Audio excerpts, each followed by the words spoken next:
আমার যা প্রশ্ন সেই প্রশ্নের উত্তর দে। কোথায় তোর বলি, কোথায় নেই আমার বলি?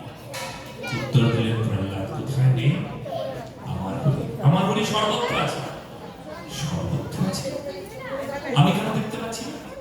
পিতা বলছে, আমি কেন দেখতে পাচ্ছি না? পিতা, ভগবানকে দেখতে হলে বিশ্বাসের চক্ষু চাই, প্রেমের চক্ষু চাই। যেমন তেমন চোখে ভগবানকে দেখা যায় না। এই তো দেখো সূর্য, সূর্য উঠেছে, সূর্য ঢেকে আছে কিসে? কুয়াশা। ব্যাপারটা কি? কুয়াশার এত ক্ষমতা সূর্যকে ঢেকে রেখেছে? বলে হ্যাঁ, কুয়াশায় যেমন সূর্যকে ঢেকে রেখেছে, সূর্য আছেন কিন্তু কুয়াশায় ঢাকা। ঠিক তেমনি মানুষের হৃদয়ে কু আশা। কি আশা? কু আর আশা। এই কু আশা জমেছে, তাই ভগবানকে দেখা যায় না পিতা। আচ্ছা প্রহ্লাদ, এই স্ফটিক স্তম্ভে তো ভগবান আছে? বলে হ্যাঁ আছে।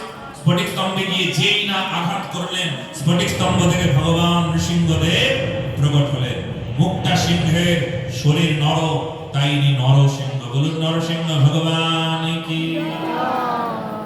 প্রহ্লাদ মহারাজ স্তুতি করছিলেন, সেই উগ্র রূপ দর্শন করেও স্তুতি গাইছিলেন। পিতা হিরণ্যকশিপুরে বক্ষ বিদীর্ণ করলেন গুরুর ওপর বসে। ইনি অমর ভেবেছিলেন নিজেকে, কেউ মারতে পারবে না, কারণ আশীর্বাদ এইরকমই পেয়েছিল। না জলে না স্থলে, না ঘরে না বাইরে, না কোনো অস্ত্রে না কোনো শস্ত্রে, না কোনো মাসে, না দিনে না রাতে। তাহলে কি করে কি বল? না কোনো নরে না কোনো পশুতে। কি করে হত্যা হলে না? বলে উনি নর নন পশু নন। কি? নরসিংহ। মুখটা সিংহের, শরীর নর, তাই নর পশু।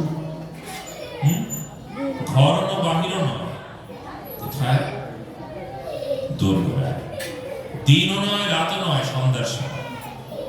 কোন মাস ছিল না, অধিক মাস মানে মল মাস ছিল। অস্ত্র না শস্ত্র, নখ দ্বারা বিদীর্ণ। আচ্ছা, ভগবান নৃসিংহকে তিনি উদ্ধার করলেন। কি গো এবার বুঝো। কিন্তু প্রহ্লাদ না কখনো ভগবানের স্তুতি গাইছিলেন।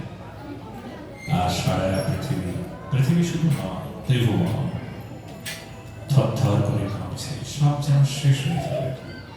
দেবতাগণ বললেন ভগবান শান্ত হন।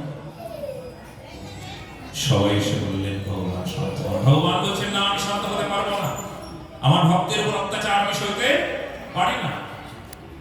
আচ্ছা ও ভগবান, তুমি শান্ত হবে না? দেখছি শান্ত করবার ব্যবস্থা।